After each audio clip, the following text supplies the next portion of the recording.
For the Players, the pop culturist PlayStation podcast is fueled by the Man Shake. I lost 30 kilos in 10 months using this meal replacement shake. If you want to support the show and max in my weight loss journey, or to even start your own, click the link in the description below. The Man Shake. Real blokes, real results. For the Players.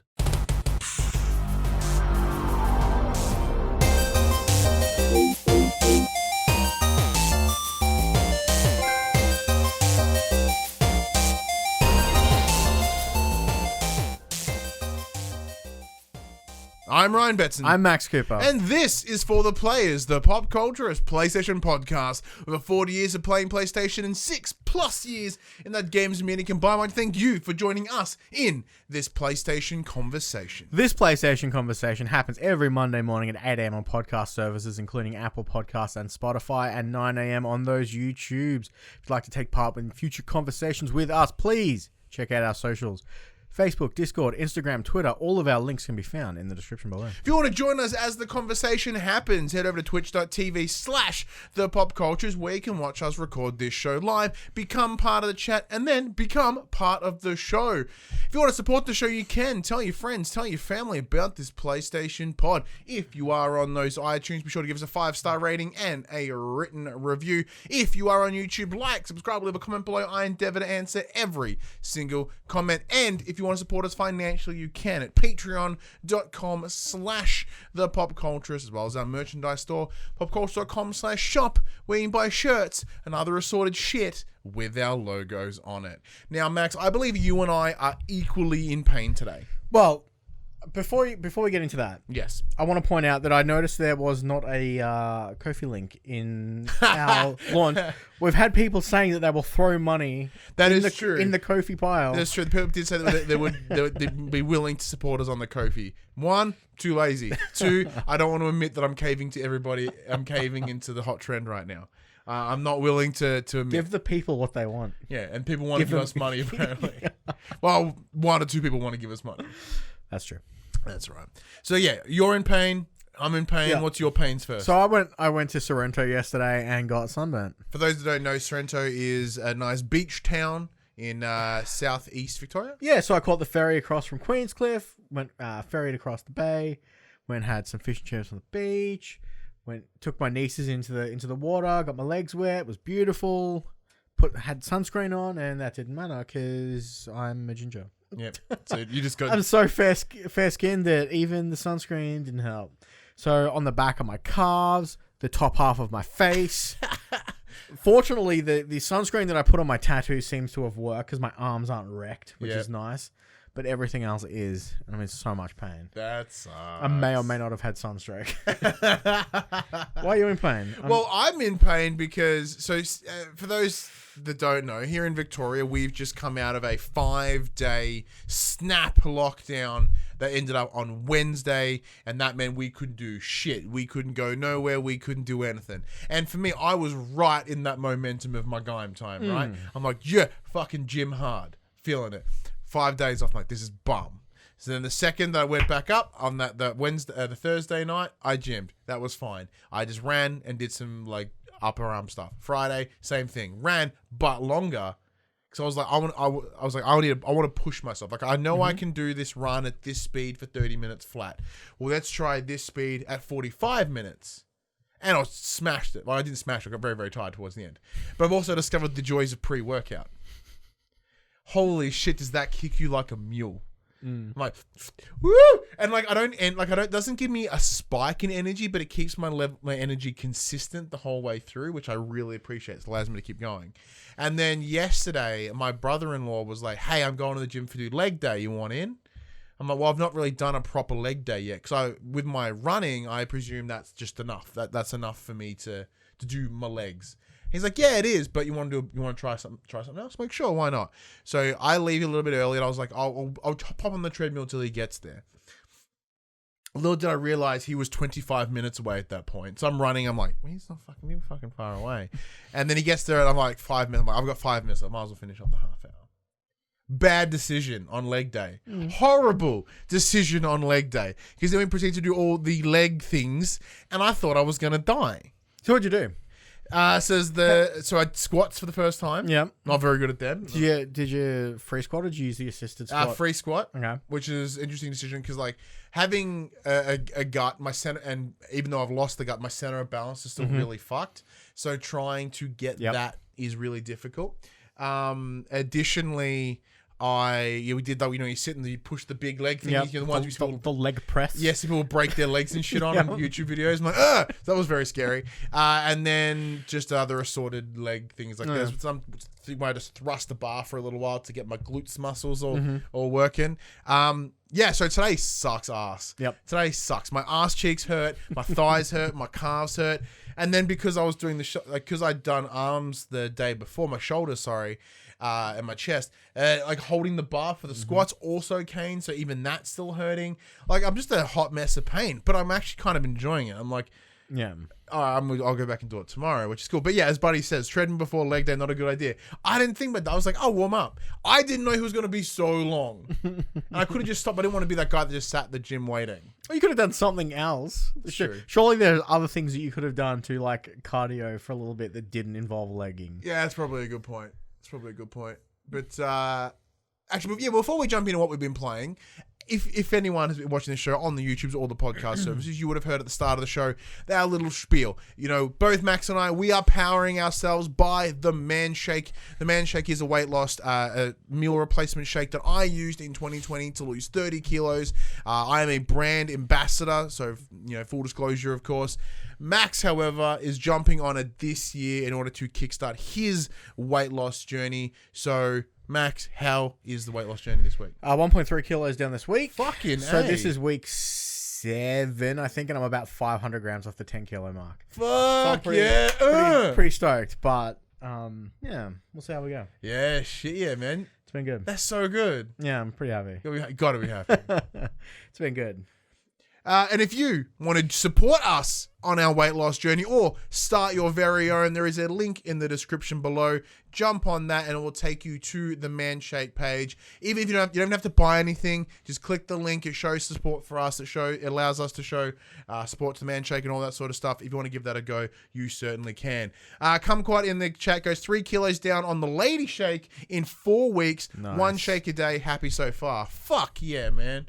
I do wonder that because I went hard since day one. So I had the 2 shakes per day, restricted diet, everything. So unlike Kumquat where she's done the 1 shake a day thing, so it's obviously a slower approach, but it seems to still be working. That's great. And the best thing about a slow weight loss like that, it's much easier to maintain. Because like the problem is if you lose so much super fast, your body goes and kind of freaks. Well, I ran into that a couple of weeks ago when I plateaued and didn't lose anything. Your body shocks us. I was like, hang on a second. Well, yeah, because I was having a discussion the other day. So your body wants you to be fat. Your body loves it when you're fat because there is no restrictions on anything.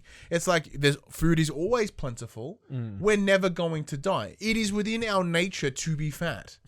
So like we are literally fighting what our brain wants us to do. Kumquat adds, I train a lot, so I didn't want to go too deficient. Yeah, it makes complete sense if you are a big trainer. Well, yes, so for me, as I've lost my 30 kilos now, I'm like, my body's really slowing down on the weight loss. I'm gonna have to push it further. Either I restrict my diet further, which I don't see myself doing because I go as low as I possibly can without going insane. I'm like, well, what if I just work harder? Yeah. And that'll sort of balance it out. But when we're not talking about doing our weight lossy things, we're playing games. Max, what have you played this week? I dove into the Neo 2 PS5 glow up. I've been playing that. Yeah. That's been really good. Really excited to get back into that. See, because what I played, I didn't notice any difference. Are you noticing any difference? Yeah, it does seem to be a little bit more responsive. There's less. There seems to be less of a lag between your input and what's happening on screen because it's running at the higher frame rate. That's good to know. It looks way better. Yeah, it looks stunning. And I'm stuck at the same boss I got stuck at last time. Which is that the big giant fucking Anubis thing? No.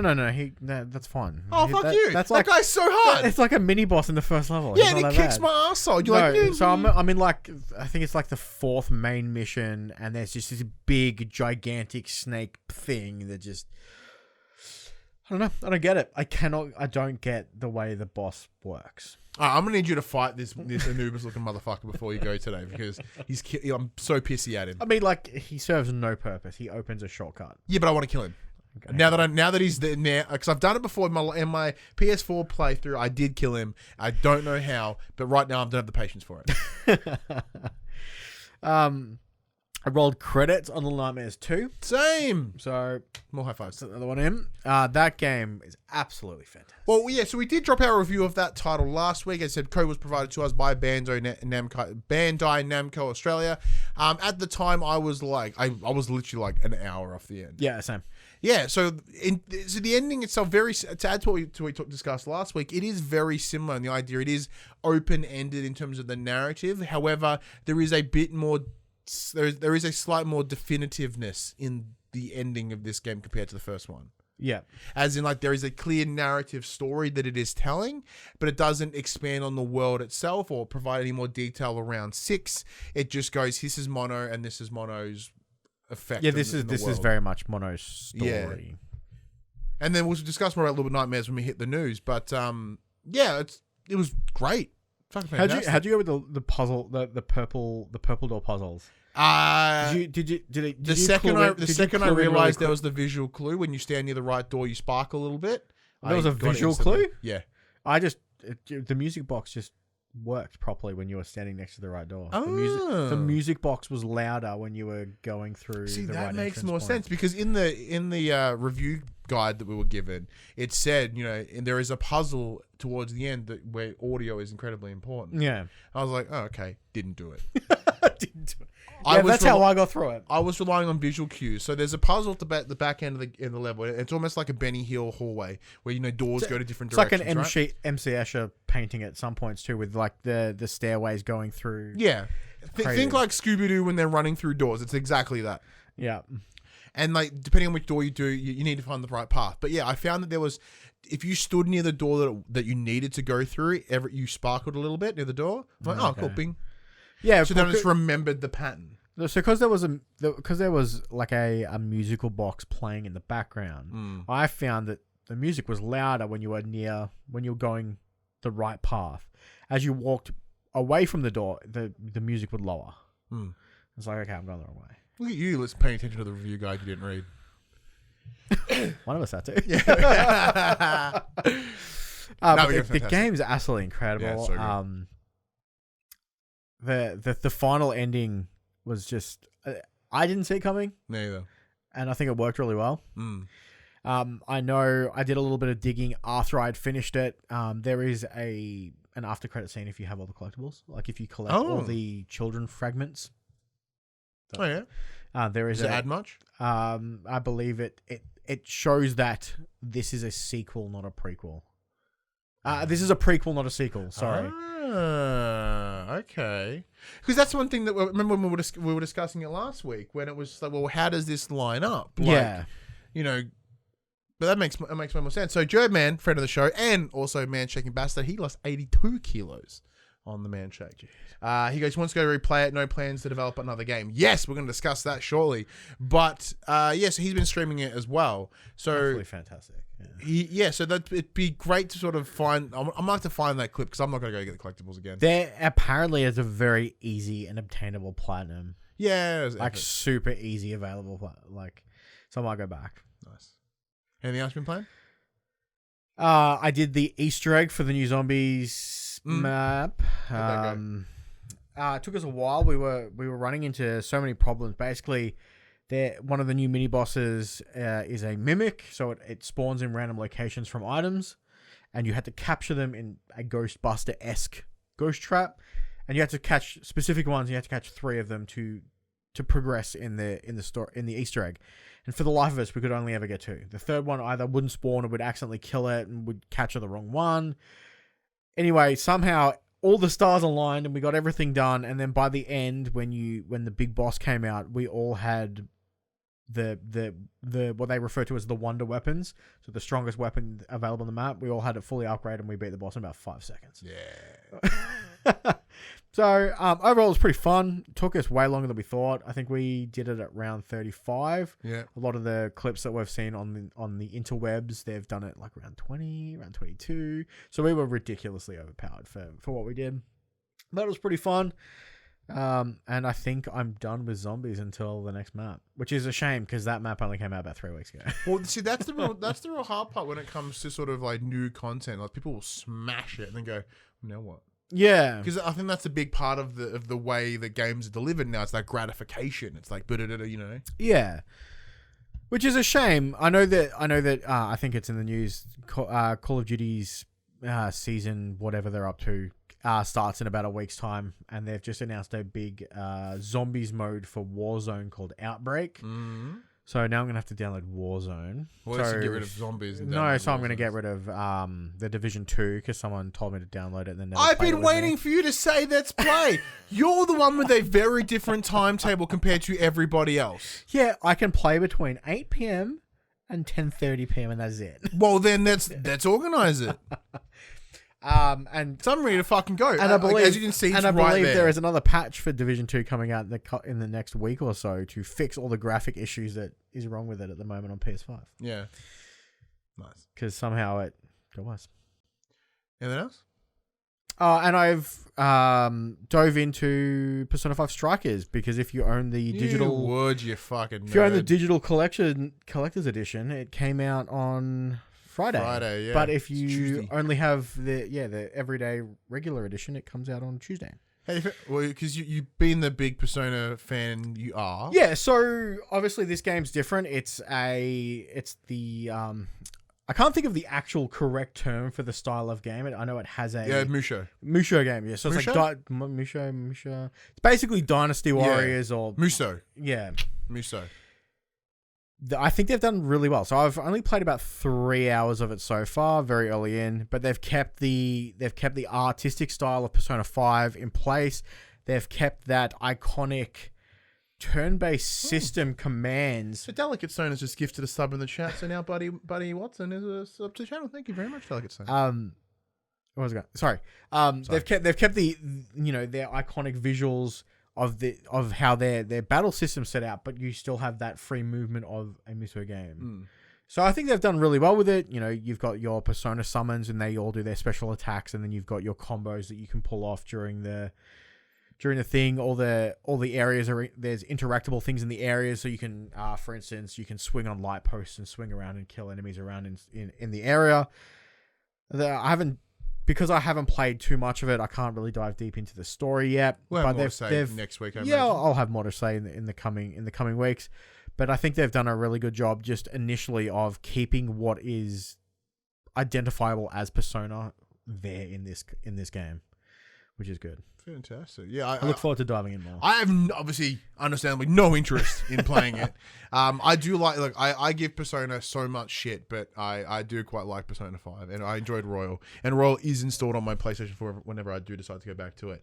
But I don't think I'm going to go that deep into play like a whole other genre of it. Yeah. Just plus, I think it's technically like a sequel. Like there's an. I was initially story turned off, beats so I'm that like, add. I don't know how I'm going to enjoy my turn-based games not being turn-based anymore. Yeah. But I kind of like it. Yeah.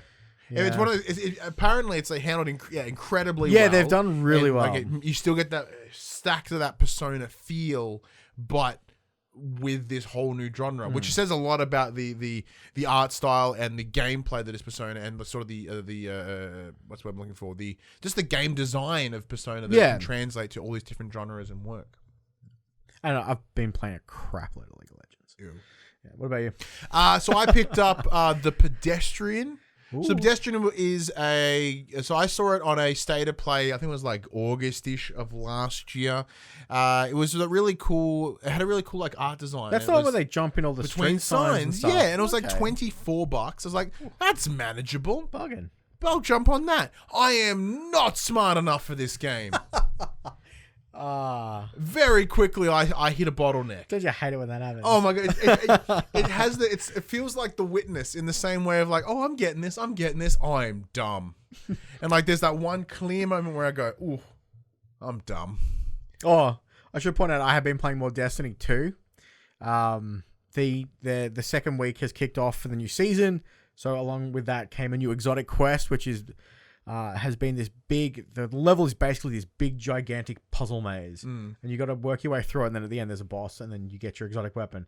I bashed my head against the wall for about 3 hours trying to beat the boss. Couldn't kill it. I went, hey Cass, can you just come here and just be like my cannon fodder so I can kill this guy real quick? And he's like, yeah, man. And we did it first go. No. I said, is someone to stay alive, or I could constantly go in and Do your go thing. murderous on everyone and die. So that was good. Very nice. Well, but yeah, so with Pedestrian, yeah, in the same way as that puzzle, like you look at it's literally a traversal puzzle. It's funny, but there's cool ways to connect the little signs together and. So is it just like a platformer puzzler, or is it just pure puzzling? It's a tough way to explain it. So the idea was, there's you come in on this door, and then you need to get this door over there. So you have to work out how to string the signs together to get there, or collect a series of items that will then open. So up do you have a character per se that you control, or do you? You are just this little person. Can you control the world around you? So can you like move signs to line things up? Yeah. So all the signs are completely movable, Okay. like, depending unless they're all clearly barred or nailed to the thing. Yep. And it's just like you find and you make the path, and it's cool. So when you start getting it, you feel smart as shit. It feels fantastic because you're the little toilet man, like door sign person. You're like, or you can be a woman if you choose. Run across and that goes to different locations. Eventually, you get yourself onto a train that takes you to a different location, and then you do the same thing again, new location, repeat. I think I'm on the location 4. I'm in like a back alley, and admittedly I have used some walkthroughs because I cannot solve this. I'm like, I don't want to. Has it been to the point where you've gone and used something like that and you've kicked yourself and gone, that's so obvious, why didn't I think of that? A couple of them I'm like, how have I got that thought process?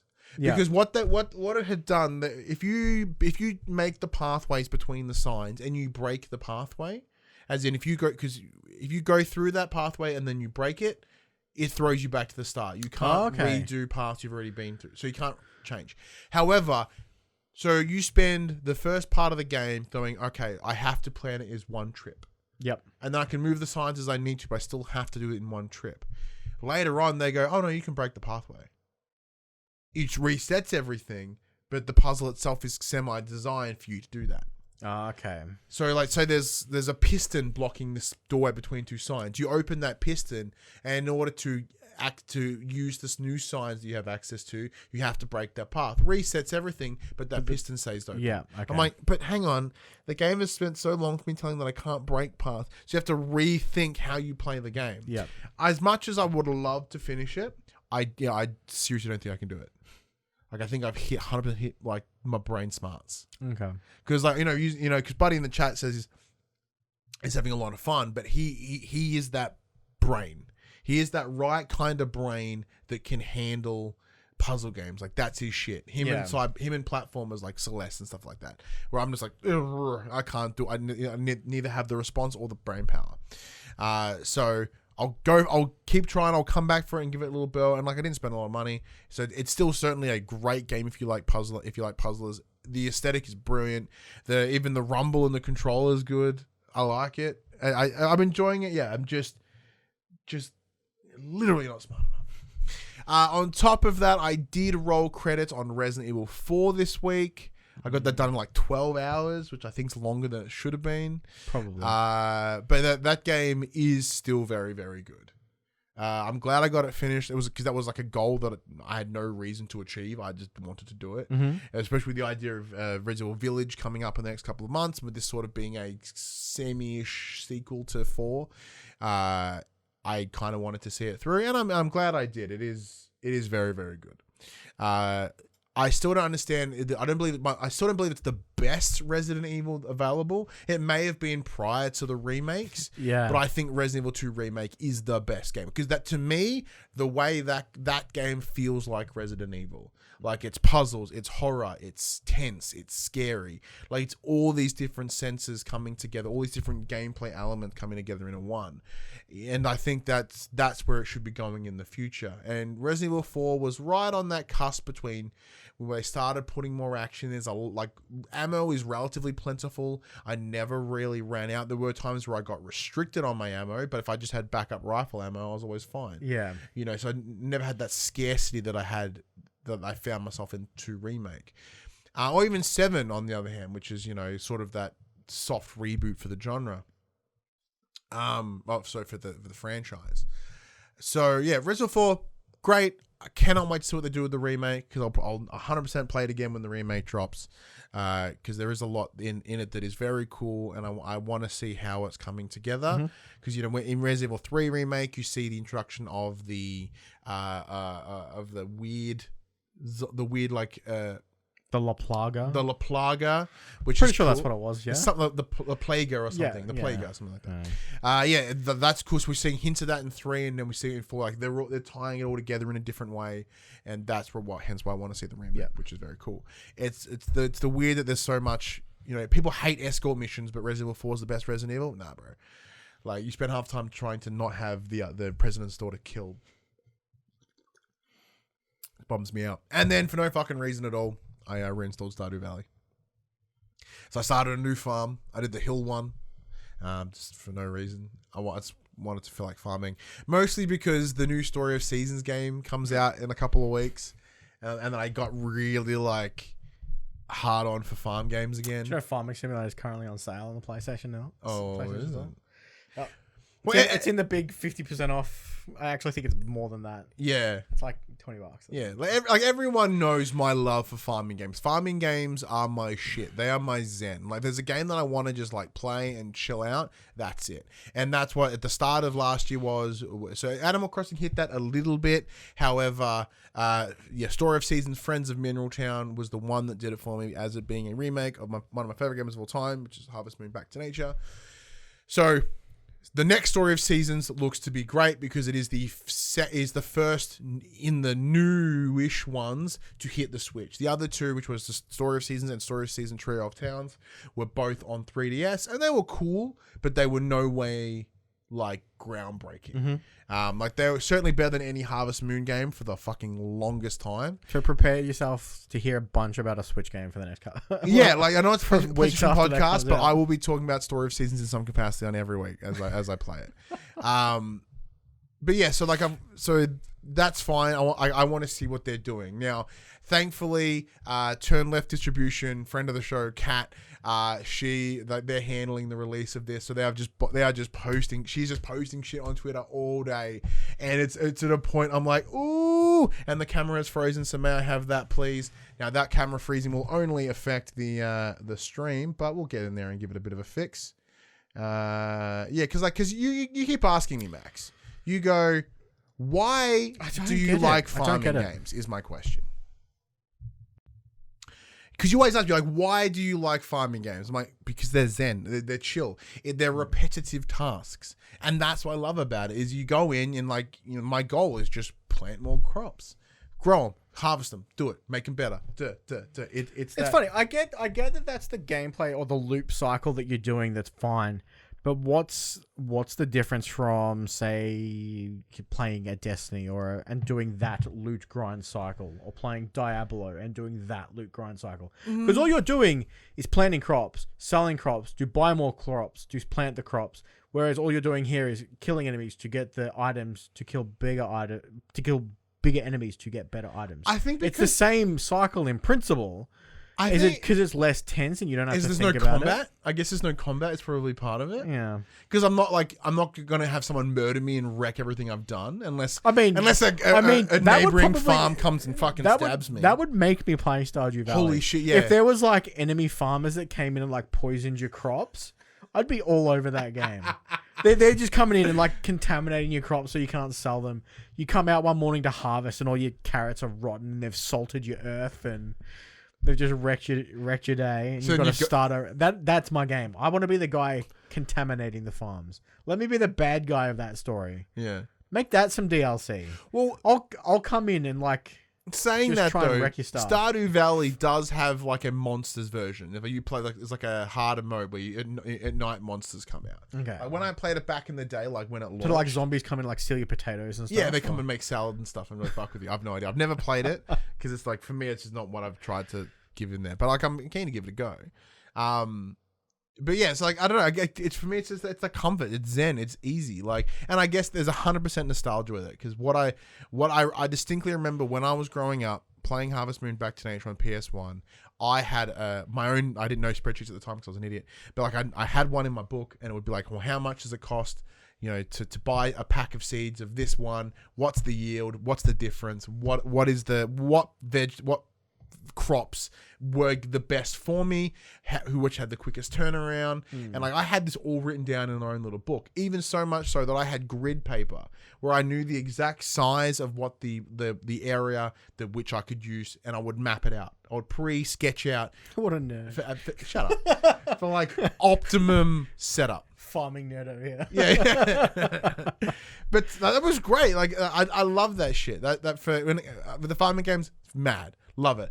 But I can't, you know, like Sakuna of Rice and Ruin. The game's fun, but the crop stuff was stacks better. No, it wasn't. That was probably the weakest part of that game. Mainly because I couldn't do it properly. For you.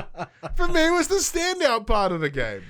What would you like about this side-scrolling platform fighter? Oh, yeah, the planting of the rice. Is the best part. I didn't have to do anything, just walked backwards and just put rice in the ground. But you had to put some thought into it. As you unlocked more things about the rice, you made it better. Yeah, all right. Fucking chill. Sure. Yes, I'm super keen for Story of Seeds when that does come out, and that's why I'm playing Stardew Valley again, just to sort of reintroduce my excitement. Not that I needed new excitement, because it didn't go anywhere. It's just like, I need that fix before it comes out. Jeez. Shut up. But have I played anything else? No, I don't think I've played anything else. It's been pretty quiet. I keep saying it's been pretty quiet game. Like I've come to learn that I just game really hard in like a couple of days. Yeah. Like, there are days where I don't touch it, and then a couple of days I go bang bang, and I like smash time. Play a lot. Either way, we've been talking for like fucking half an hour, and we haven't even got to the news part of the show. So now it's time to talk about the news. It's a section we call Inform the Players, where we tell you about what happened this week in PlayStation. So let's kick things off with some Little Nightmares news. So Little Nightmares 2 will be... you can have the mouse back now. Oh, cool. Thank you. Little Nightmares 2 will be the last entry in the series produced by the Tarsier Studios. The developer's new owner states it will, quote, focus on creating new IPs. This is coming from an earnings report from the Embracer Group, who bought the team back in 2019. The publisher Bandai Namco, however, still holds the rights to the Little Nightmares IP, so it makes sense that the new owners would want them working on a new IP. The full quote, as per IGN, reads, quote, Tarsier Studios will from now on focus on creating new IPs. Embracer Group CEO Lars Wingfors goes on to congratulate the team for its success with the sequel and reveals that the first game was the reason the ever-growing publisher bought the studio. Quote, now having that game created, they will move on to create new IPs, and I'm super excited, and that was the main reason we made this acquisition a bit over a year ago. There could be more Little Nightmares in the future, but it won't be handled by this team. See, that's the thing. So Bandai Namco, I believe, own the publishing and distribution rights to it. So if they ever were to make another, it would be somebody else. Yeah. And like, see, that's the thing I'm a little bit bummed about. Mostly because, as we were discussing last week, I would love a third one. Like, sort of improve on what they did in the second one, which is, you know, add some multiplayer, get some co-op action in there. Because, you know, in order to... We'll discuss this as well. That the spooks are great when you're by yourself, and when you introduce somebody else, it lessens the spook feel. But if you have co-op and then they force you to up the spooks, that's what you want. Giving a double spooks game. Yeah, it is a shame. After coming off the heels of playing it and finishing it so recently, it is a bit of a shame to hear that it could be the last one, especially from this team. I would have also liked to have seen more. I would love to see what they were going to do with it next. But seeing the team is going to be working on a new IP, it doesn't stop them from working on something in a similar genre. It'll be interesting to see what they can do with a different IP. Yeah, look, I certainly do agree with that. And I think it's something that certainly can be worked on by other people. Like, majority of what makes Little Nightmares cool is its aesthetics, is how it looks. And even how it looks is kind of not... It's unique-ish. Like, it does have a lot of Tim Burton body horror-esque sort of vibes to it. You know, like, there are some characters that look straight up like the mayor from Nightmare Before Christmas. So, like, it's very easy for someone to come in and replicate it. But it may not have the soul of Little Nightmares. I say that in the way that Little Nightmares really doesn't have a lot of narrative to it, as we discussed earlier and last week. So, it's a bit of a bummer that they're ending it without really locking some shit down. Yeah. And leaving a lot of things open to that. But I guess if you get bored out and your big boss says no more, what are you gonna do? And I think because the Embracer group who own like THQ Nordic and stuff, they also acquired they acquire the own publishing guys. Yeah, the Gearbox and so Gearbox Publishing. So it's within their interest to not have their game go to somebody else to be published. Yeah. So there's this is probably a lot more of a business decision than it is a creative decision. Yeah, of course. So it's not as if the Tarsier studios were not wanting to make them anymore. It was more of it's probably, you know, our business model isn't really going to be able to support that. Yeah. And Joe Man in the chat goes, this universe is so cool and interesting. It is a shame. It is a shame, but I don't think it's going to end. In the same way that just because Uncharted is no longer being worked on by Naughty Dog doesn't mean we're not going to see another Uncharted.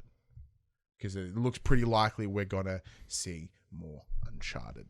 Now, another week, another moment when we're sitting here talking about fucking Silent Hill, which is great because I love Silent Hill, but something's going to have to happen soon, Max. Something's going to have to happen. And apparently, Konami is allegedly open to outsourcing their IP. So developer Bloober team, who have just done The Medium and Observer, is currently working on a new horror project with the help of, quote, a very famous gaming publisher, GameIndustry.biz has revealed. Detailed in a new interview with the CEO, Peter Barbiano. He is quoted as saying, "In fact, we've been working for more than a year on another gaming project, another horror IP, and we're doing this with a very famous gaming publisher. I can't tell you who. I can't tell you what the project is, but I'm pretty sure when people realize what we're working on, they will be very excited." All right, so just to cut this story off short, what are the big horror IPs that you can think of apart from Silent Hill? There's not much else. Resident Evil. Like, they're your big ones. Yeah. Like Alone in the Dark. Ha! Oh my god, all this and it's just Alone in the Dark. Holy shit. Like, I loved Alone in the Dark, A New Nightmare on PS2, but holy shit. Everyone's gonna just crack the absolute poos. Because they made Alone in the Dark on PS3, I think Alone in the Dark Inferno, I think was its name. And it was bumhole. So like, if they can reboot that, it would be fantastic. For me. Everyone else would probably hate it. In a GameStop interview from May 2020, Akira Yamaoka, quote, parentheses, the man behind the soundtrack of both The Medium and Silent Hill, close bracket, parentheses, is quoted as saying he wants to work on the developer's second game in production at the time. Video Games Chronicle states this change in heart is what has allowed the Silent Hill franchise to be developed by a, quote, prominent Japanese developer, end quote. The site doesn't outright refute the speculation surrounding Bloober team also working on a new entry in the survival horror series, instead suggesting that two titles may actually be in production. One of them is due to be revealed this summer. Also, there may be plans for Konami to outsource its Metal Gear Solid and Castlevania franchises also. So this is the guy, going back to the GameSpot interview, this is the guy who did an interview recently and had his video interview removed from all publications because apparently he said too much. Now, I also remember about a year ago that it was rumored that Supermassive was working on a Silent Hill game that turned out apparently that became the Dark Pictures stuff, which is cool. Apparently Konami didn't like where it was going and they're like, nah, we don't want to give our stuff away. So that's real bizarre because Little Hope has so much like Silent Hill-esque feels to it. Yeah. It's all about fucking fog and walking around a spooky ass town with weird creatures and shit. So, like, it kind of nailed that feel. If these rumors are true and Bloober's working on Silent Hill, does that mean it's Xbox exclusive? Yeah, it's fucked. No, it don't know. It would come to see as Bloober they're not a own studio. They just have worked with Microsoft. Am I right? I honestly have no idea. I just know that The Medium is on. But the Observer is on everything. The Observer is on everything. So I think if I imagine there would be some sort of deal with Konami, like, you put on everything. Yeah, I would imagine Konami would want their stuff on everything. But isn't like I haven't played the medium, so most of it's on Xbox and PC. I haven't played it. I wasn't a There's huge like, fan. is it? I've played it a Are bit. people going to be excited by hearing that this team is working on Silent Hill? I'm not, personally. I didn't think much of the medium. I love The Observer. I thought The Observer was fantastic. Yeah. But yeah, it's interesting because obviously the last Metal Gear game, Metal Gear Survive, obviously didn't do very well. No. So It's because they tried to make like look, I enjoyed it because I was playing it with Josh, and then the second that Josh bounced out, I was like, oh, this isn't fun anymore. So it makes sense for them to kind of outsource some of their stuff because they're literally sitting on all these fantastic IPs that people are craving, and they're doing nothing with them. Yeah, so like you are 100% spot on. Like especially with like the likes of Castlevania. Like Castlevania is massive. It is the like the origin for literal Metroidvania. It's the Vania part of that, of that genre. And people love that shit. Like of the last X amount of years, like roguelikes and Metroidvanias have become incredibly prominent. So why not use the source material, the IP that made that shit famous? Yeah. I think that would be great. But then you've also got the likes of, Bloodstained, which is I think it's made by the same people, the same dude that created Castlevania. And if not, it's exactly fucking Castlevania. So why, I guess, you'd be relying solely on name recognition there. Do you think that if these rumors are true and that Konami is open to outsourcing Metal Gear Solid and Castlevania, do you think Sony try and pick up Metal Gear Solid and do they give it to Kojima Productions? I don't see that. Or do you think there's too much bad blood between them that Konami be like, well, you guys can't have it because you guys are working with them? No. So I would. My next question was going to be, what is Metal Gear going to be Metal Gear without Kojima? Because I think when you and I had this discussion around Death Stranding about whether, because I am a big fan of Metal Gear Solid. Yeah, I think even you and Josh the whole time leading up to Death Stranding, is it are we Metal Gear fans or are we Kojima fans? And I think the big part of it, especially when we saw with the likes of Metal Gear Survive, is no, Kojima is such a pivotal part of what makes Metal Gear fantastic. I think that goes with Death Stranding as well. It's this weird sort of space where I don't know how it would go without him. Yeah. The only thing for that reason, I'd be like, very similar to Dylan in the chat. So Dylan, another Australian PlayStation podcast called Platinum Exposure. Check them out. That they have a more trophy focus than we do. So if you're in trophy hunting and whatnot, check it out. They're right up rally. This is a big whole thing on Dreams last week with the Impy Awards. I don't know anyone that's put that much effort into Dreams. It's fantastic. So like he's saying no more Metal Gear, please, and I would kind of agree with him. I'd almost be open for them to just remaster all of the other ones. That what you said. However, I want at least a remake or a remaster of the first, because the first is really fucking hard to play. This is what I get for putting a new graphics card in and unplugging things. Sorry for everyone not on the Twitch stream. It's being frozen. I don't necessarily need new Metal Gear, but I'd be very much happy with his Metal Gear Solid 1. Here's where it all started from. Yeah. It's looking gorgeous now. They make a few quality of life changes. Yeah, give me Metal Gear again, but like more like better playable is the big thing for me. Give it to Blue Point. Why not? Blue Point are the peeps. And Rumor Mill has already been doing that. And is that camera still frozen? No, we're back now. It's just being shitty. So yeah, that's what I want to see, because right now it is stuck on PS1 or the PS Classic, as I was down there somewhere, or you can pay, or even 2 and 3, which are great, but they're pretty much stuck on you can play them with backwards compatibility through the Xbox, and that's it. You can't play it on PlayStation platforms anywhere, literally anywhere. I don't think the camera's fixed itself now. Sorry about that. The cam link is fucking frustrating at the best times. So like they are completely lost on a whole different platform, and that's especially when Metal Gear, its home really is PlayStation, and right now we can't play it. Because on top of that as well, Metal Gear Solid 4, Sons of Liberty, is only playable on PS3. Only. Nowhere else. That's got to be fucking fixed. Yeah, That should be the priority, not making new Metal Gears. It's making the ones that are available now playable on this current console, current gen. Yeah. Or at least playable on PS4. I don't give a fuck. Just bring it to PS4. God damn it. But yeah, that's what I'm open to. Silent Hill, we've discussed my love for Silent Hill in the past. I'm curious. I have a feeling my love is Resident Evil now. And, yeah. Buddy Watson in the chat also adds, I would like number 1 remake as well, which is fantastic. Kind of agree with no more Metal Gear, unless it's more of a small Ground Zeroes type thing. And Ground Zeroes was cool. It was this little precursor to what was Phantom Pain. So it's like Phantom Pain was so good. Give you a little taste. See, this is the whole thing, right? So Metal Gear Solid 4, Sons of Liberty was so cinematic heavy, and then Phantom Pain was the exact opposite. They're like, yeah, just enough, and you go play. So it was gameplay heavy compared to like that real driven.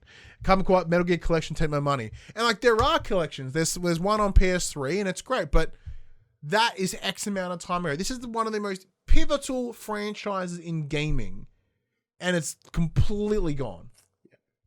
Well, completely on lost. the PlayStation platform. Look, saying that though, Konami aren't the only ones to not give a shit. Like I don't care about Zelda, but they had their 35th anniversary this year and they're doing Jack. Yeah, I can't believe Nintendo were like, oh, we're doing Skyward Sword, guys. I'm like, cool, I don't care. Give me any other Zelda game, I would have been stoked. You picked the one that I just don't care about at all. Thank you very much. They gave me 2 bullshit fighters for Smash, and I'm just like, I don't care about you either. It's a shame I already bought the fighter pass. I'm like, I'm going to get you, but like, I don't want you. Oh, what a letdown that was. A waste of 45 minutes of my life. But enough about the Nintendo Direct. Let's talk about Codemasters, Ryan. Racing game studio Codemasters is now officially a part of EA as the publisher confirms its approximately $1.2 billion purchase of the developer. This means that Dirt, Project Cars, Grid, and Formula One IPs are all with EA. In a statement, EA CEO Andrew Wilson said the acquisition marks a new era for the genre. Quote, racing fandom continues to grow worldwide, and the franchises in our combined portfolio will enable us to create innovative new experiences and bring more players into the excitement of cars and motorsport. Our teams will be a global powerhouse in racing entertainment with amazing games for players on every platform, and we cannot wait to get started. Codemasters CEO Frank Sagnier also adds that this deal will allow the team to take its franchises to new heights and reach an even bigger audience of players worldwide. Quote, together we can redefine the landscape of racing games to create even more compelling experiences for racing fans around the world. That is a huge chunk of cash for Codemasters. Speaking of chunk of cash, in the chat, we just missed it a couple minutes ago. Viva la Dill with the biddies. Thank you very much, my friend. But yeah, it is massive. Like, there is so much racing in one spot. Yeah. That's concerned, because aside from Gran Turismo and Forza, EA have got the rest. What else is there? Mario Kart? Oh, yeah. But is car racing in the same space? No, not at all. Like, it's a lot. It's a lot. Yeah. But like, let's have a look. So they got Dirt. So from recollection, like Project Cars is semi-simmy. Is Grid simmy? No. I don't remember. Because Dirt, I think it's somewhere in the middle. I think Grid's more arcadey. Well, okay. Well, I could be completely wrong. Because what I was trying to say, like, are they trying to tap that market specifically? Like, because obviously Gran Turismo is very sim-esque, and Forza hits the best of both worlds with, you know. Yeah, because obviously Horizon is less simmy than what Motorsport. Is it Forza Motorsport? Yeah, Forza Motorsport. Yeah. Obviously, that's the heavy sim version of the game, but yeah, EA's got the rest. The difficulty is with both of us not being big racing fans, it's tough for us to. Don't EA do like the Need for Speed games? Aren't they all EA published? They are. They very much are. Yeah, EA's got them all now.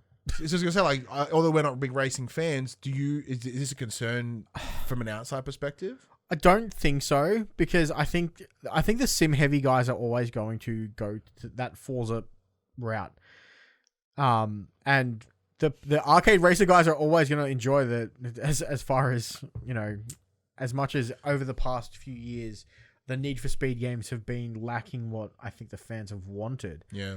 He was alright. They're still doing well. Yeah. I don't know if it's a concern that one publisher's got like every single racing game. I mean, you would hope that they're now really good. They're going to be good. They're going to because they've got so many. They'll know what they're doing. They'll know how to market them properly. They'll know how to put them out properly, and hopefully they'll get into the hands of the people who want them. I think the greater concerns are around like that Ubisoftification, as in they all start to feel the same because they're on the same. But I think there's enough autonomy. At least from where we sit now, there looks to be enough autonomy between the studios that they're not going to have that overlapping. The only real concern is EA if they come in and start like microtransacting the shit out of them. So then there isn't really that available, not microtransaction the shit racing game unless on a big franchise anyway. Let's have a look in the chat here. Buddy Watson, I love a more arcade like F1 game, like a top-down thing, or even a Daytona. Daytona! Give me some Daytona. I remember playing that shit before I went to the movies. That shit was great. Oh, and of course, Beeler Dill mentions Mod Nation Races.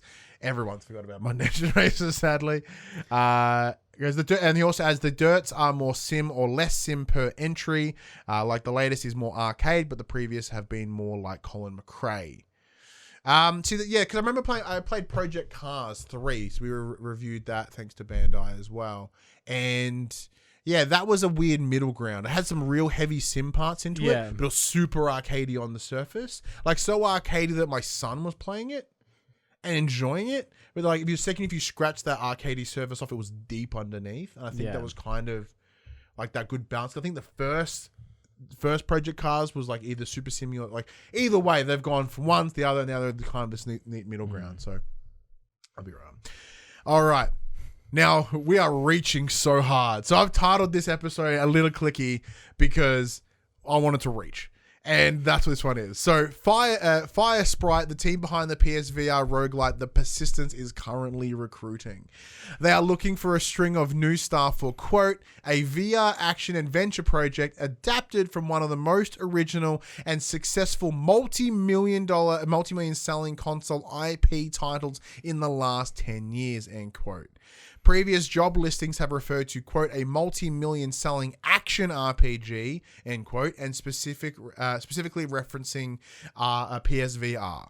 The advertisement for the lead producer position elaborates, quote, this is an exceptionally exciting project partnering with the IP holder to create a whole new chapter in the exciting and highly original universe they have established, utilizing the full immersive capabilities in VR to build a new narrative for fans and newcomers alike, end quote. While the details are still fairly vague on what the project could be, it was rumored over a year ago that Sony was exploring the possibility of a Horizon Zero Dawn spin-off for VR. At the time, London Studio was believed to be leading this project. However, it is worth noting that, as pointed out by the Reset Era forums, London Studio has since removed any references to PSVR from its website, suggesting its direction may have changed over the past year. Oh, we just got another subscriber. We Thank did. You very Mud much. Jane, thank you very much, Mud Jane, for the sub. Imagine if this isn't Horizon. Imagine if it's like Death Stranding, and you just just walking around. Chat says Fortnite. Yeah, no, that'd be horrible. That would be horrible. See, when I think about VR and I think about the games that I would like to see, and if its prime focus is PSVR, you can make the assumption that it's going to be around something PlayStation related, right? Yeah. There's a lot of reaching in this piece and the speculation, like it's just grabbing at remote possible things. If you think of other big RPG franchises from PlayStation, multimedia, there's not a whole lot. Like, it kind of makes you go down that line to Horizon, which would be cool. And Horizon would work within a VR space because it would be so cool. But looking up and seeing the long necks and whatnot, it would be fantastic. And yes, I would much rather it be a wrestling VR game. But you could have it seriously. One of the first things I did when I got VR is there's a company called Next VR. You had to start him, didn't you? Yeah, I did. So the Next VR, and like I went and downloaded the app from the US store because they had like samples from WWE pay-per-views, and they have well-placed cameras. It's like one ringside, one on the turnbuckle, and I'm like, so I just watched VR, and then I watched like WrestleMania 35 again, and one where like I think it was where Kofi won, and I watched it all over again, and I cried like again. in VR. It was really embarrassing for me, but I really enjoyed it. Sorry, Horizon. What I was going to say is it could be. It doesn't necessarily have to be a similar gameplay style to that of the IP that they're using. Think of like the Batman VR game. That's true. That was really good. You could, maybe it's The Last of Us, and it's like you're trying to get information out of someone. It's like this big torture fest. See, that's a good point. Like an interrogation thing, because didn't they do something similar to that in what's that game? LA Noire, yeah. They did a detective style interrogation VR point. Experience. And technically, Last of Us is an RPG. People make the assumption about Horizon, but you could go rock climbing with Nathan Drake. True.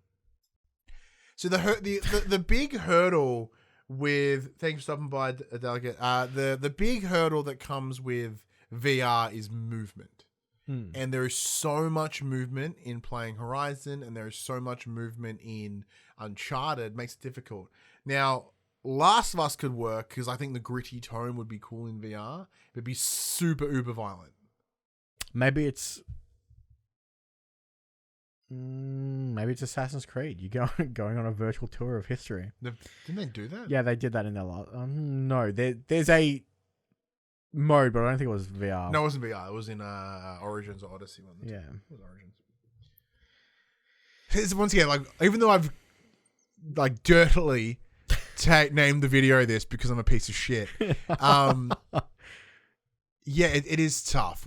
But I guess the real question is, would you want a PSVR Horizon? It would honestly depend on what would it need in that case. What would it need to be for you to have your interest? I think having it play like a Horizon would be detrimental to a VR title.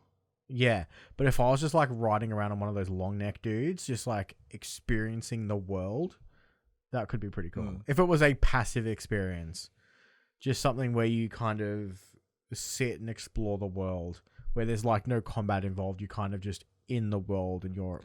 I don't know, the bow would be pretty sick though. Yeah, but the move controllers are so garbage.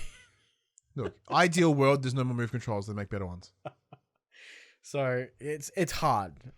But again, it could be anything. It could be nothing. Look, I'm in a similar boat to you. I do agree that there probably should be some sort of mild genre-esque change, or at least not deliver the same gameplay as whatever the base game is. Because the example that I would use is Until Dawn. Mm-hmm. When they Until Dawn Rush of Blood, you're like, oh shit, Until Dawn's dope. All right, well, this is going to become some cool horror game. Like, well, it is, but technically it's just a rail shooter, which is such a tonal shift from a gameplay shift. Not because the tone was pretty much there.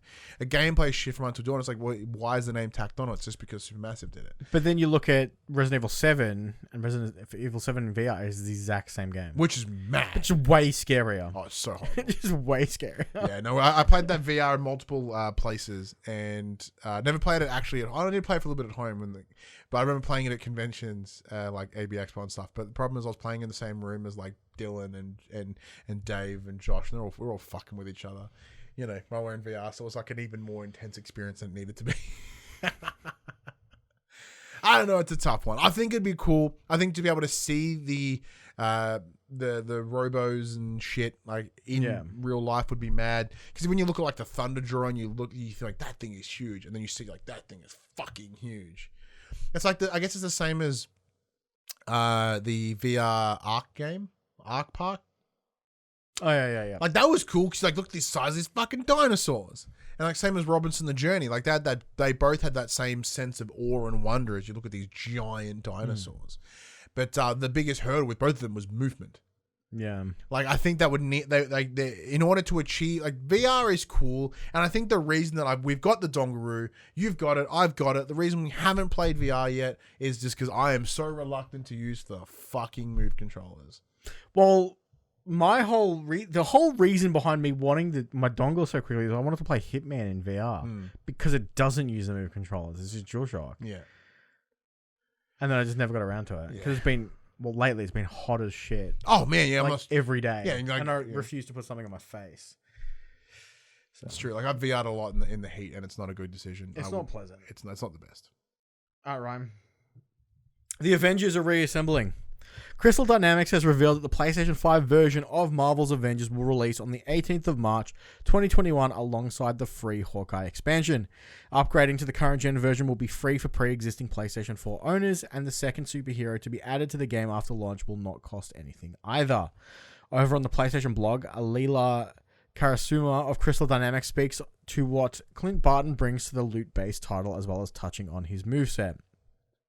Quote, in Future Imperfect, a storyline inspired by Marvel Comics' Old Man Hawkeye series and the Hawkeye 2012 My Life as a Weapon storyline, you'll be taking Clint on a perilous journey to a future Earth and stepping into a new biome known as the Wasteland to find the missing Nick Fury. And fight other aimbots. And come face to face with the villain Maestro and save the world. Did we mention that his canine pal Lucky will also be featured in this operation? Yo. As previously confirmed, Marvel's Avengers will offer 2 different graphical modes on PS5. One targets 60 frames per second at a dynamic 4K resolution, while the other bumps up the visuals even further, but loses that 60 frames per second. Load times are also said to be much shorter on Sony's new machine. Ryan, is this enough to get you to reinstall Avengers and check it out? Because if you do it, much like I said with The Division 2, I will also do it and play with you.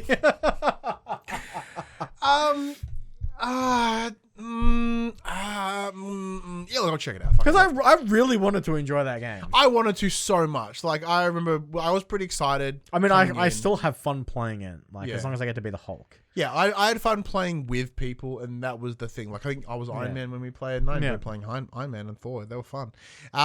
The campaign was enjoyable. I never finished it because I think something else came out and I got distracted, as I do. Yeah, even to go in and finish the campaign on PS5, I'd be happy with that. Yeah. Because in terms of like the end game content stuff, it's still non-existent from what I've heard. Yeah, it's still not there, and like it's cool that this story has a different villain in it, but okay. I just love the fact that a lot of them have like old man storylines. Well, yeah, Old Man Logan is brilliant, and yeah, Old Man Hawkeye, I think, sort of a mild finish off of that. Remember, like, yeah, I think I've read Old Man Hawkeye. I think. Is he like still good? Is he like still like the best shot ever? See the problem. See, I get that. Does he not lose it with his old man eyes? I get them. He's blind. Okay, maybe he does. Because I get them mixed up. I get him and Green Lantern. It's a Green Arrow because when Green Arrow gets old in Dark Knight Returns, he's missing an arm. Oh yeah, that would make I get them mixed up. Very difficult. Because I was like, yeah, Hawkeye had one arm. No, he didn't. Green Arrow did. He was blind. I think.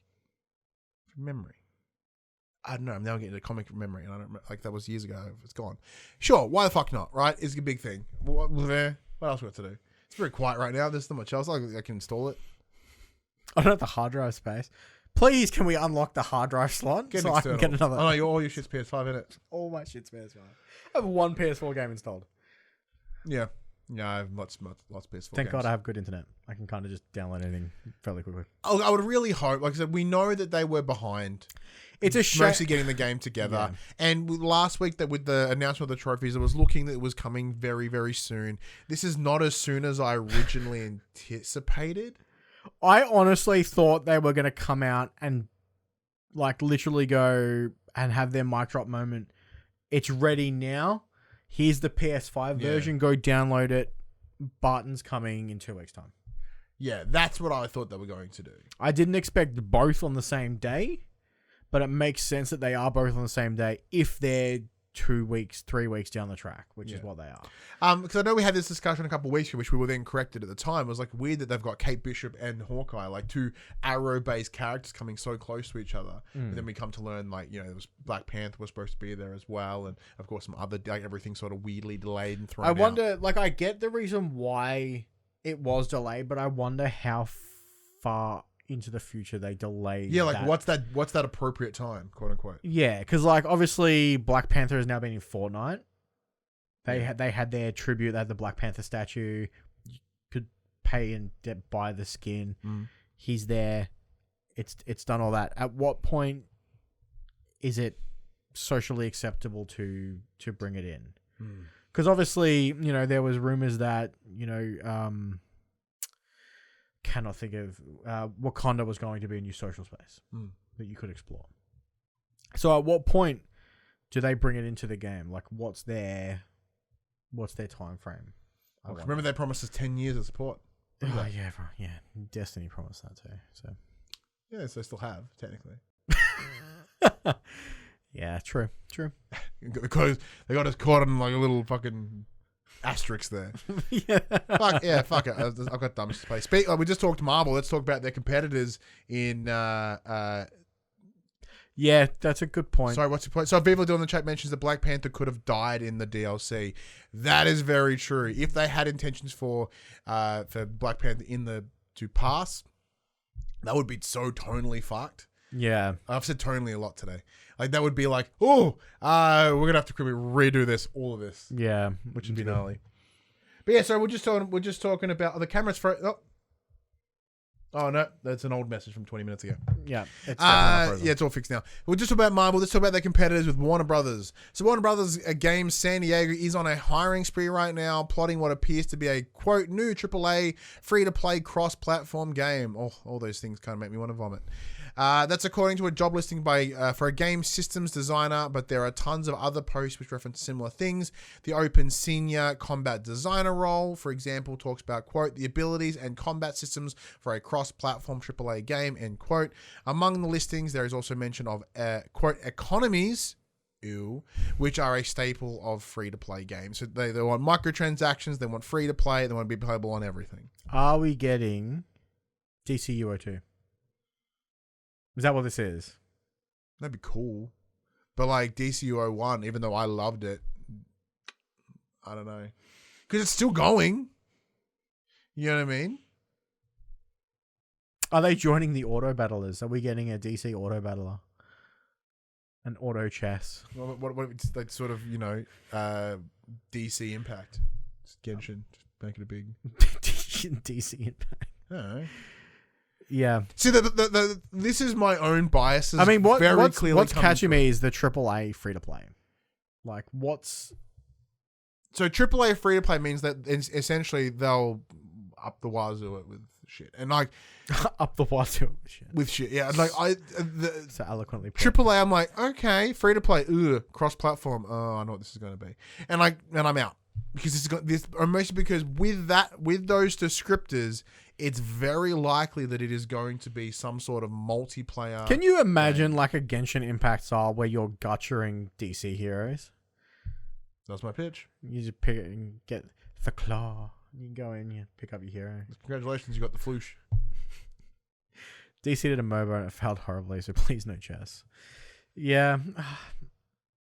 I don't know. It could not be DC at all. Like Warner Bros has a lot of properties that they could do. Oh, cool. What is it going to be like? Indiana Jones? That's Lucasfilm. It's Fox, isn't it? I don't fucking know. Maybe it's your Harry Potter game. Hey everyone, complete plan. Hogwarts Legacy. We're not really supporting that anymore. We're just going to make it free to play because everyone's like, I'm not going to pay money to support J.K. Rowling. Like, good, you don't pay for it anymore. You can buy your spells every time you cast one. Gonna buy potion ingredients. Apparently, the games director on that is a hot piece of shit too. Yeah, yeah, I heard that. I'm getting more and more fucking want to play it, Like, see, this is that once again. Add to a bigger conversation. Like, how do I separate? Like, I like Harry Potter, but she's so shit, and it looks as if it's surrounded by shit people. I'm like, come on. I just want to play Harry Potter, man. I just want to cast spells and shit. Like, I know that sounds like me disregarding. I just want to be a magic boy. Leave me alone. No, it's not me dismissing all of them. Like, oh, they're just shit. Like, it's me going, oh, why do I? In like 2 weeks' time, they release a press statement saying that you have to farm and grow your own potions ingredients. Ryan's like, fuck it, I'll buy it. Like, if you have to do an actual herbology where you're growing plants, I'm like, fuck it, that could all be horrible. No, that's the thing is like, because there are times where, especially within the gaming space, having ethics or morals is a detriment. Like, I had even though they've all fixed it now, I had such a strong stance about Battlefront 2 that I haven't played it yet. I haven't bought it. I got nothing. I had fucking no intention of ever playing that game. And that was my own little personal stance. You're honestly not missing much. I know, but like that was my own personal stance on the behavior of the studio at the time, right? It doesn't help because they made it free, so everyone just fucking got it, right? You know what I mean? Yeah. So it's not as if my stance affected anything. And the amount of people that make these gigantic stances or statements and then proceed to go against it almost immediately in this space. Like, gamers are fickle, man. Like I distinctly remember there's a meme of like a picture of like, we're not going to play Modern Warfare 2, and then you look at the picture and everyone in that group is then playing Metal. Yeah, it's the same as like a couple of years ago when Pokemon came out. They're like, oh, there's not all of them. We're not going to buy it. Highest selling game ever. Yeah. Like, and that's the tough part. And like, I get the whole, how do I remove the artist from the art, and coming from someone who has a Harry Potter themed tattoo on his arm. Like, I grew up with Harry Potter. I love that stuff. It's a shame that the, creator is a garbage person, but yeah, but like it's hard to not enjoy something. But the other part of it is more of that discussion of like, I even back in the day, right, with like Michael Jackson, like, I don't really believe whatever they say. It doesn't seem right. I still like his music. And the second I watched Finding Neverland, I'm like, oh, I can't listen to his music anymore. But I'm a big advocate of separating art from artists, because I think but when there are times where I'm like, I can't do it, and I'm starting to think that with Harry Potter, I might not be able to do it. Yeah. I can go, just as I can still go read the books and watch the movies again. But I don't know, I've always wanted a game like Legacy, or at least what I believe Legacy to be. And I mean, the only like if we get a review code, things would be different. I mean, obviously your loophole is you buy it secondhand. Yeah, that's true. I'll get a review code. Forget that one. That's how entitled does that fucking sound? There are loopholes to make yourself feel better, I guess. Yeah. But it's hard. It's very, very hard. As Buddy Watson put in the chat, it does depend on the art and the artist. Yeah. Because, like, there are bands, like, I used to listen to Lost Prophets back in the day, and then the second I heard about that guy, I'm like, he and the band can get fucked. So that was easy. That was an easy decision on that one. Yeah. But yeah, that was noticeably less conflicted with Lost Prophets. All right, let's talk some quick bits. Turok 1 and 2 have appeared on the PlayStation Network with a February release date for PlayStation 4. It Takes Two. Oh yeah, I spotted that and I went, gold. Huh? Turok? I'm like, is there a newie? No, it's the old Pellicula one. Weird. Yeah, It Takes Two has gone gold. Congratulations to the team. Ninja Gaiden Masters Collection is heading to the PlayStation 4 this winter. Released month of June, I believe. Mm-hmm. Oh, yes. Sorry, when we just completely skipped It Takes Two because I was reading chat. That's pretty cool. Yeah, very happy. Very it's on cool. my list, so hopefully. Hey, you have fucking such a good time with your list right now. Oh, I'm having a great time with my list. All your shit's getting cancelled. It's great. I'm not winning the draft at all. Outriders demo launches Friday at 4 a.m. Australian Daylight Saving Time with no preload available. So this is an upcoming Destiny-esque RPG shooter. I believe it's the first chapter of the game that's playable. It's not timed. You can play it up until the release of the game. It rolls over if you purchase the game, and I think all 4 classes are playable. Yeah. So sounds pretty good to check out. I'm looking forward to it. Classic PS1 RPG Legend of Mana is being remastered on the PlayStation 4 this June. No Man's Sky has dropped another huge update where you can catch and breed its wildlife. Hot. Yeah, it's now Pokemon. Sweet. Apparently you can fight them and stuff as well too. Oh, what is Pokemon? It's space. Tales from the Borderlands has reappeared on the PlayStation Network, unlike Cyberpunk. So it looks as if I think they got pulled down with the Telltale shit a couple of years back, in 2019, and it looks like it's finally coming back, which is great. Metro Exodus is getting a free PlayStation 5 glow up this year for those who own it on PlayStation 4. It will be running at 4K 60 with DualSense support. Oh shit, we have that. Yeah. We reviewed it back in the day. And CDPR are DMCAing everyone to try and stay ahead of the leaked source codes or black marketly sold source codes. So anyone doing anything remotely revolved around that is getting DMCA'd. Sucks to be them. And the last quick bit I'm just going to add in because I thought it was hilarious and has nothing to do with PlayStation. The Twitch stream that was broadcasting BlizzCon had to mute themselves because Metallica were playing a live concert and they put their own music over the top. Which I thought, not DMCA Metallica. See, the real irony is that the the laws around DMCA are like the seeds of that stem from Metallica Suing in LimeWire. Napster and Or LimeWire Napster, yeah, and all that yeah. shit back in the day. Like, there were the seeds of DMCA, and now they are like fucking dead in it. Morons. Oh, and Diablo 2 Resurrected is coming out this year on every single platform with cross support for everything. Mm. And I still think that it's a waste of what's Vision? Vicarious Vision's talent to be stuck working on Blizzard stuff. It's a bit. Before we jump into the top 10, so Viva Deal jumps in and goes, it's very easy as white dudes, which is us. We are incredibly white and dudes, to be like, quote, I grew up with it, so I can still love it, while trans people did as well, and now they have their lives questioned by the creator. Yeah, and like, I'm pretty comfortable in being the fact that where I stand on rights for individuals is greater than a fucking game. True. And very easy to make the call. Like, when I say, like, I want to play it, like, there is a little bit of like, that's the conflict, because, you know, as Buddy says, having an easy black and white rule, it doesn't work. And it doesn't work. However, in this circumstance, I'm kind of be like, fuck her. Yeah. You know? It's tough. I agree. Like I said, you know, she is a garbage individual. Yeah. And it sucks that, you know, people who did grow up loving her stuff are now like, you know, the person that we used to cherish, that we have so much fondness for, thinks about us this way. It has to be crushing. It's horrible. It's fucking horrible. So, you know, and like, again, I'm a white dude. I have very little problem, little to no problems, and I feel so bad for all those people going through this, and I can't even begin to imagine how sucky this is for them. Yeah. And like, if a simple thing of me going, yeah, she's garbage, and not supporting that, then, you know, that is an easy decision to make. Big time. Absolute big time. All right, let's get into the top 10 best-selling games of the week on PS4, because for some reason they're still not showing us the PS5. This is for the week ending the 14th of Feb. Number 10, Rainbow Six Siege. There's new updates and stuff coming out, so that makes sense why it's getting a bump. Number 9, UFC 4. Number 8, Madden 21.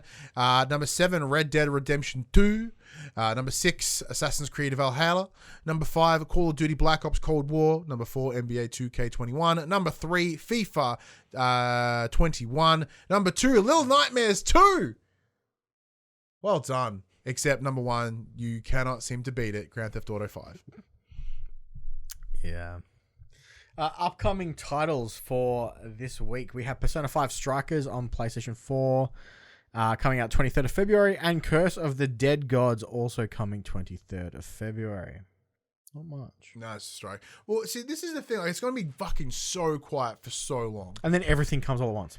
Yeah, I think there's a weird line between, obviously, COVID delays has caused a lot of it. And then I think a lot of people are knowing that, especially PS5 games specifically, they're like, well, no one has one. So if we release one now, it's going to fucking die. So I do wonder whether, because, you know, with Rift Apart allegedly being a launch title, and now it's quite not really a launch title anymore. Do you think that is a decision because of scarcity, or could it be an internal quiet delay? Like, I'm kind of thinking it's a scarcity thing, because it is a genuinely straight up PS5 game. Like, it's not good for it to be out when no one's going to play it. Yeah, I guess. I don't know. It's hard to tell. I mean, it makes sense for them to hold off as long as possible to, you know, get the console in as many people's hands as possible, so that when they do launch it, you know, it has a wide audience to reach. Like, they'll have a longer tail, because as people get PS5s, they'll pick it up, but at the same time, it's like, you know, it's hard because of this scarcity. It's not like people are holding off because nothing's on PS5. yeah. Because the majority of the games we're playing are PS4 games still. There's a few of them are getting their PS5 upgrades and whatnot. But everything coming to both. Yeah. I think, yeah, it's because of this manufacturer scarcity and people finding it so hard to get the consoles into their hands.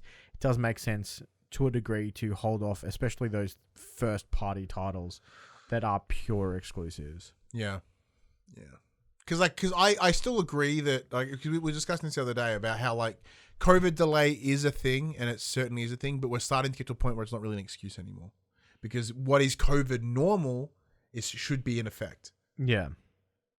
It's a I weird think balancing. most people are coming up to the year mark of working from home and doing the. Well, at least here in analog- Australia, like the first case was 2 weeks ago. Yeah. Like, everything started going online primarily from like March. We're almost there.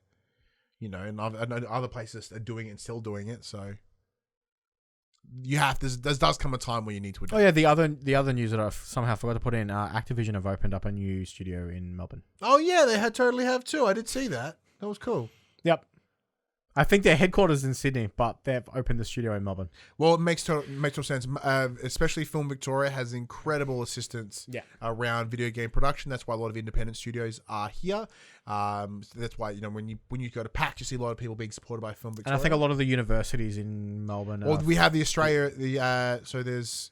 No, the Acme is not the there is a university here that or some sort of institution that's built around game design. So they're here poaching all the students. Pretty much makes sense. They're like Getting the government grants and poaching the students before anyone else. Can shit. I'm not arguing. Get that going here in Melbourne. Make Melbourne the must be place for independent games or game development in Australia. Because primarily it's Sydney because most of the PR agencies are based out of Sydney. But in a digital world that can be anywhere. It's weird that they bought an in-city location though when everyone's working from home. Yep. Oh well. It is what it is. It is. Things will eventually go back to normal. I mean, our vaccine rolled out today. Oh, it started. Yep. Gee, Our PM got vaccinated today with a cap on it. You see the picture? Oh no! It's the needle in his arm. It's got the fucking red, Oh, the wow. orange cap on the end, so he's not actually being injected. I know there were protesters yesterday in the town we live in, protesting the vaccination. And what are they going to do? Just get COVID instead? Apparently, COVID's a hoax, and they will not. Yeah. And yeah, it's gonna alter their DNA and all that stuff. God, I hate them. Hate them. My stance is the vaccine's voluntary. If you don't want it, don't get it. Let them die. But Let them fucking weed themselves out. Well, working in essential service and disability services, I'm in wave 1 to get. Lucky you. But I am in wave 4. There are 6 million people going to get jabbed before me. Oh, did you see? I saw an article that two women our age dressed up as old ladies to try and get the vaccine early. Did not work. You think? Did not work. They're like, hi, we're here for the vaccination. You're clearly 3 children in a trench coat. Yeah. So yeah, Fuck. it's nice to see some people are super keen to get it. The other extreme to those who are protesting it. God damn. Well, yeah, people that are so super keen to get the vaccine, like almost too keen. Yeah, they had wigs on. They were wearing scarves. Had the glasses And on. the scarf. Oh my god! No, are you serious? Yes. They were like caricatures of old people. Yes. Oh, that is And they're just like, fucking amazing. Nah, sorry. And what's your name? Gladys Oldman. Gladys Oldman. A lot of thought went into that. All right, let's wrap the show up. It's been a long damn show. Thank you everyone for joining us. As always, we do really, really appreciate it. Max, you know what you got to do. This PlayStation conversation happens every Monday morning at 8 a.m. on podcast services, including Apple Podcasts and Spotify, and 9 a.m. on those YouTubes. If you'd like to take part in future conversations with us, please check out our socials: Facebook, Facebook, Discord, Instagram, and Twitter. All of our links can be found in the description below. Speaking of Twitter, though, there's our handles below as well. Come and talk to us on Twitter. Come and yell at us on Twitter. Max needs to be better at Twitter. Yeah. Come and yell at me to be better at So come teach Twitter. him how to Twitter. I can't do it. I'm very bad at Twitter. But Max needs help to just be on Twitter. So get him involved and give him some shit as well. Yes, but if you want to join the conversation as it happens, head over to twitch.tv/thepopcultures where you can watch us record this show live. Become part of the show. Be part of the conversation, just like Mud Jane did as she became a subscriber, just like Delicate Stone when he gifted a sub to Buddy Watson, and then with Viva deal with his 5 biddies. Big thank you to everyone over there. Additionally, if you want to support the show, you can tell your friends, tell your family about this PlayStation pod. If you are on the podcast service, be sure to give us a 5-star rating and a written review. If you are on the YouTube, be sure to like, subscribe, leave a comment below. I endeavor to answer every single comment. If you want to support the show financially, you can at patreon.com/thepopculture, as well as our merchandise store, popculture.com/shop, where you can buy shirts and other assorted shit with our logos on it. Still no Kofi. But until next week, I'm Ryan Betson. I'm Max Cooper. And that was For the Players.